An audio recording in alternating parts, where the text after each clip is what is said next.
Hello, everybody. Welcome back to On the Clock. I'm Dawson, joined by Jace, Beery, and Scotty, Carr. We have our Week 2 NFL action up first. Our first game is the Jets versus the Browns.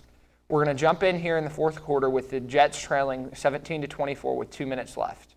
The Browns score at a minute 55, making the score 30-17. They miss the PAT, and the Jets score at 1 minute 22 seconds on a 66-yard touchdown from Joe Flacco to Corey Davis. The Jets then try the onside and recover. They drive 47 yards and finish the drive with a 15-yard touchdown from Joe Flacco to Garrett Wilson. With 22 seconds left on the clock, they hit the PAT to seal the game 31-30. Jacoby Brissett on the next drive throws an interception with 10 seconds left to seal the game. Scotty, what are your thoughts on the Dolphins and Ravens game? The Dolphins and Ravens games was probably one of the best games of the week. Going into the fourth quarter, the Dolphins were down 35-14, but then outscored the Ravens 28-3 in the fourth quarter. Tyreek Hill led the team with 11 receptions for 190 yards and 2 touchdowns, with Waddle shortly behind with 11 receptions, 171 yards, and 2 touchdowns. Jace, what were your thoughts on the Cardinals and Raiders game? Pretty exciting game. Carl's didn't score much to the second half, but Kyler Murray went 31 of 49 with 277 yards and a touchdown with 0 seconds left of the game to be down by 2. They end up going for 2 points, and they get it with an A.J. Green 2-point conversion. Kyler Murray also had 1 interception. James Conner exited the game with an ankle injury, but still had 7 rushes for 25 yards. Williams had 8 carries for 59 yards and a touchdown fourth quarter with 8:14 left. Zach Ertz led receptions for 8 for 75 yards, and Brown was second with 6 for 68. Dorsch was third with 4 for 55 and a 5-yard touchdown midway through the third quarter. Quick defense, Byron Murphy had 1 tackle in the game, but had a huge fumble and went for a touchdown to steal the game in overtime. The game was 29-23. All right, what were your guys' thoughts on the Chiefs game? Chiefs game, that was Thursday night. Good game for both teams, honestly. Chargers versus Chiefs. Keenan Allen out with an injury, hamstring. But I thought Chiefs started off a little slow. Chargers kind of took it away in the first half. But then the Chiefs kind of came out in that second half and really looked like a dominating team and solid on both defense and offensive sides of the ball with the pick 6 going for 99 yards. Thought they really played well and good hope for Keenan Allen to make a quick recovery, but Chiefs took a win there. Yeah, I think this is a huge boost for that Chiefs morale this early in the season, having a division win over what's projected to be the first or second seed in the division, maybe even the conference. But I think it's a huge statement win for the Chiefs. Mike Williams played great. Yeah, it was a great, fun game to watch. I mean, it was almost a week ago now at this point, and we're just now touching on it. But Jace, any closing thoughts on it? Yeah, good game. Sad to see Justin Herbert out, being a really good quarterback. Glad to get this one out of the way, getting a good team out of the way for the Chiefs. Got a long way, long break for them to get ready and heal up for week 3. Yeah, so last Friday, if you listened to the podcast, we all made our week 2 predictions, and the standings are in. I am currently at 8-2. Jace trails me by only 1 at 7-3, and Scotty 1 behind him at 6-4. Our fantasy players of the week this week are Amon-Ra St. Brown, who had 39.4, and Scotty, you had Tua on your bench. Do you want to touch on the Dolphins' offense a little bit? I did have 2 on my bench, and I started Matthew Stafford, who got me 25 points, but 2 on the bench with 50. Tua threw for 469 yards with 6 touchdowns. Had an amazing game. The receivers, I also had Tyreek in another league, which really helped me. He had 11 receptions for 190 yards and 2 touchdowns, with Waddle also bringing in 171 yards and 2 touchdowns. The whole offense did insane. And Mike Gesicki also hauled in for about 60 yards. I think they just looked like a really solid offense, and for fantasy value, very high on all 3 of them. Yeah, so I had Amon-Ra, as I said earlier, and then I also started Lamar this week, but still ended up losing to him by 3 points. But Lamar had 47.6 points. Jace, you want to touch on the outstanding Bucs defense? Yeah, the Bucks defense is insane. Like we said, like previous podcast, there's like no weaknesses in this team or even in the defense. Defense is crazy. I like how they're just working as a team together. I feel like this is a scary defense going ahead for like the Chiefs and any other playoff contender team. This Bucks defense is legit. Yeah, they put up 28 points this week as a defense. Scotty, you want to talk about Nick Chubb? Nick Chubb. I mean, not a whole lot of rushes. I think he had about 8 carries, but still 3 touchdowns. I mean, he got you 30 points in fantasy. Huge boost for the team. But, I mean, it's scary with Kareem Hunt in the backfield, too, as their RB2. Steal touchdowns away, steal catches. But I think Nick Chubb really came out in week 2 for fantasy value with 3 touchdowns and really boosted teams. Yeah, so after this commercial break, we'll be back with NCAA football and some trivia. Rosehill Family Dentistry is a dentist office located on 106 East Yeager Street. They're open Monday through Friday, typically from 7 a.m. to 5 p.m. Their passion is to make sure their patients are happy, healthy, and able to achieve a confident, amazing smile. They care for all ages, ranging from toddlers to even great-great-grandparents. You can contact them at 316-776-2144.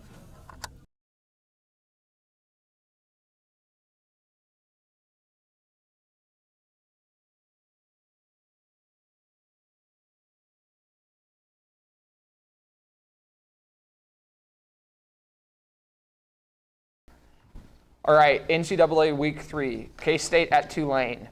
Tulane strikes first with just over 3 minutes left in the first as junior Jace Spears punches it in from the 1-yard line, putting Tulane up 7-0. A few drives later, K-State super senior transfer Adrian Martinez connects with Cade Warner for a 21-yard touchdown pass. His first passing touchdown of the year with just less than 3 minutes left in the first half. And some people don't know this, but Cade is actually the son of 2-time NFL MVP and Super Bowl champion Kurt Warner. On the next drive, Matthew Pratt's pass was picked off by senior Daniel Green at the K-State's 28-yard line, his second pick of the year. With zeros on the clock,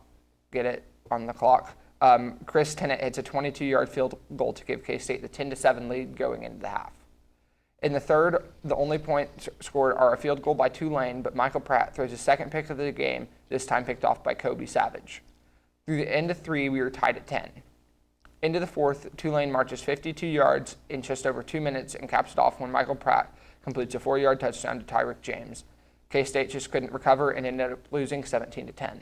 Jace, KU with a huge win this weekend. What were your thoughts on it? Yeah, KU, huge win, going 3-0 now. About to play Duke this Saturday. But Houston started off strong with a 34-yard passing touchdown. And later on, they scored another touchdown to go up 14-0 by the end of the first quarter. Kansas QB Jalen Daniels answers back with a 12-yard rushing touchdown late in the first quarter. They end up scoring another one, but during midway through the second quarter, there was a big rain delay, and it lasted over an hour. After it was over, KU ends up going back to the 5-yard line where they stop play and scores on the first play. At the end of the half, Kansas score a 60-yard bomb to end it 28-14. Second half was not as exciting, but the final score was 48-30. A few stats: Jalen Daniels was 14 of 23 with 158 yards and 3 touchdowns. He also had 12 carries for 123. Devin Neal had 14 carries for 54 yards, and Henshaw had 11 for 51 and a TD. Terry Laughlin had 1 catch for 60 yards with that big touchdown. Everyone else had 1 or 2 receptions. Houston's quarterback was 23 for 31 for 272 with 1 touchdown and an interception. He also led his team in rushing with 63 yards. Henry was second with 56 yards on 15 carries. Henry was also 107 yards on 5 catches. All right, Scotty, do you want to break down the App State game? I know we talked about them last week. I feel like we're kind of adopting them as a show. I mean, App State, we don't have Wichita State, our hometown team, doesn't really have a football team, so I guess App State is our hometown team, or at least for me. App State, going into the fourth quarter, they were down 4. Troy, with 25 seconds left on the clock, run into the back of the end zone, accept a safety, thinking they can kick it off and stall out the clock up 2. Doesn't happen. You have App State at about 60 yards out, heave up a bomb, tips out off a few hands. App State receiver comes down with the ball, takes it in the end zone, and App State finishes this game up 6, outscoring Troy 8-7 in the fourth quarter and taking this game. And not a game they looked like they were going to win after coming off an A&M win and upsetting them, but came out with the win. And App State, thriller team this year so far. Yeah, 2 close games in a row. They got us and everybody else on the edge of their seats. So now we're going to go into some trivia. So we're here with our first trivia session of the year. Our first question is, who leads the NFL in rushing yards? A, Joe Mixon, B, Saquon Barkley, C, Christian McCaffrey, or D, Nick Chubb? On this one, I'm going to go, this guy had a big week 1. I think this week he had about 80 rushing yards coming off of 140 last week. I think I'm going to go with Saquon Barkley. Dang. I was going to do the same thing. B, Saquon. You guys are both correct. All right, last year, who is not top 10 in passing touchdowns? A, Kirk Cousins, B, Carson Wentz, C, Lamar Jackson, or D, Dak Prescott? I'll go first on this one since you went first. I'm going to go D, Dak Prescott. He was hurt some of the season, so I think he got out a couple of games of potentially getting a couple touchdowns, so I got D, Prescott. If I'm not wrong here, I think Lamar finished the season with like 18 touchdowns last year. Sir, is this only passing? Yeah, only passing. I think passing touchdowns, I think he finishes around 18. So I think I'm going to go with C, Lamar Jackson. Scotty, you're correct. Lamar was 24th. He only had 16 passing touchdowns. All right, who is the winningest school in NCAA football history? A, Michigan, B, Alabama, C, KU, or D, Clemson? I'm not sure on this one. I don't know a whole lot about past college football, but I think I'm going to go Alabama just because of recently. I don't remember him having more than a 2-loss season in the past 10 years. So I think I'm going to go with Alabama. Yeah. Bama's all right. Not the best team. KU's probably better, I would say. They're 3-0. They're a football team now. Let's be real. They're 3-0. Okay. Going against Duke. But I'm going to have to go Clemson here. I have a feeling Clemson's up there. All right, you guys are both incorrect. It is KU. Michigan. A. Okay. Jim Harbaugh. Sticking with some NCAA football, despite a 46-point loss in week 1 of college football, what is Oregon ranked? A, 17, B, 18, C, 23, or D, not ranked? I'll go on this one. So we got 17, 18, 23, and not ranked, correct? 17, 15, and not 17, ranked. 15. Sorry, Broden, but they ain't ranked. Last week they were 25. They got a huge win over, was it BYU? It was a ranked team at 15. So I'm assuming they moved him up to 17 from 25. Both incorrect again. It is B, 15. Dang it. They beat So 15. we're tied at 2-2, correct? Yep. All right. What Power 5 conference has produced the most NFL Super Bowl MVPs? The ACC, Big 12, Big 10, Pac-12, or SEC? I'm going to go SEC here, probably. Alabama, Derrick Henry, Devonta Smith. There's some dogs out there. So. They got dogs, but none of those guys you just named were Super Bowl MVPs. So I have no clue on this one, to be completely honest with you. But I think since we got a lot of Big 12 fans here, no, I'm not going Big 12. I'm going Pac-12. All right, Jace, even though none of those players that you named have ever even I never really said they were been MVPs. I'm just saying they have dogs. relevant in the Super Bowl, Jace, you're right. It is the SEC. All right, our last question. Scotty can tie here, or Jace can win it. I don't have a tiebreaker, so we'll carry on next week if it is a tie. Who was the last NBA MVP who went to college? A, James Harden, B, Steph Curry, C, Nikola Jokic, or D, Russell Westbrook? On this one, I'm pretty sure I know who it was.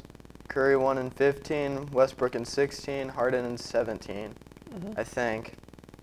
Or it could have gotten Westbrook and Harden mixed up, but I'm pretty sure it's either Harden or Westbrook. I think I'm going to go James Harden. I think he won it in 2017. Yeah, I'm pretty sure you're right on this one. But, I mean, if there's a tie, there's a tie. So I'm going to go Westbrook. He's a dog. Scotty, you're correct. A, James Harden. Awesome. We're tied 3-3. We'll be back with Game 7 next week. After this commercial break, we'll break down all local Rose Hill sports, and Adam and Thomas will host a new segment. The Rose Hill Public Library is a great community center in Rose Hill. They offer books, movies, and puzzles. They also have story time for children and free internet access, along with printing and faxing available. They are located at 306 North Rose Hill Road, Rose Hill, Kansas. They are open 9 a.m. to 7 p.m. Monday through Thursday, and 9 a.m. to 1 p.m. Saturdays, and they are closed on Fridays and Sundays. Here's Adam and Thomas with a new segment called Come On Man. All right, guys, welcome to week 1 of our news segment. Come on, man. All right, this week the Rockets took on Collegiate for their first away game. Tyler Kaiser absolutely goes through the line here, goes down for the quarterback. Quarterback goes down, ball comes out, which should have been a fumble recovery and touchdown for the Rockets, but the refs call it dead. Come on, man. All right, now we take a trip to LSU, where there's just a random guy that decided to take a stroll out on the field. And if you take a look here, he puts his hand on his hips and is like, oh, this is nice. Like, Come on, man. and then if we take back to the Los Angeles Rams guy, there's a guy down there with a pink smoke grenade. Like, how do you even get that in the stadium? Los Angeles, am I right? Come on, man. All right, that is all we have for you guys this week. If you guys enjoyed, we'll catch you in the next week. Come on, Peace man. out. Volleyball is traveling to El Dorado tonight. Fourth-ranked soccer travels to Winfield also tonight. On Thursday, we have volleyball at Belle Plaine, and cross country is traveling to Goddard. And the Rocket football team this Friday will travel to Mulvane for their 4th game of the year. Thank you for watching On the Clock, and we'll be back on Friday with a podcast.